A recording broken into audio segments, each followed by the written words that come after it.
მოგესალმებით, ეს BMG სამინდის პროგნოზია, რომელსაც გარემოს ეროვნული სააგენტოს მონაცემებზე დაყრდნობით მე, ანა ელიკაშვილი წარმოგიდგენთ.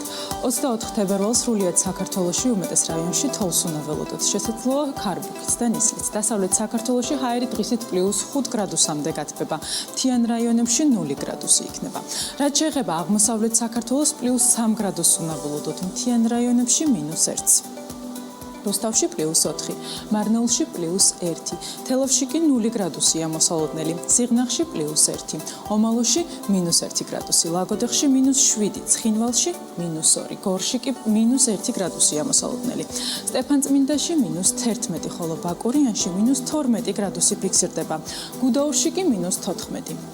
-3 გრადუსია მოსალოდნელი ბორჯომში, ხოლო -4 ახალციხეში. რაც შეეხება დასავლეთ საქართველოს ქალაქებს, ქუთაისში +1, ბათუმში +4, ფოთში +5, სოხუმსა და ზუგდიდში კი +1, ქობულეთში +4 გრადუსი ფიქსირდება, ანაკლიაში +2, ოზურგეთში კი 0 გრადუსი.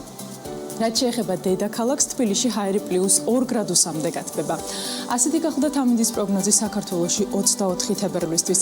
დარჩით BMG-ზე და თვალყური ადევნეთ ყველაზე საქმიან ამინდის პროგნოზს, რომელსაც მთის წყალთან ერთად წარმოგიდგენთ.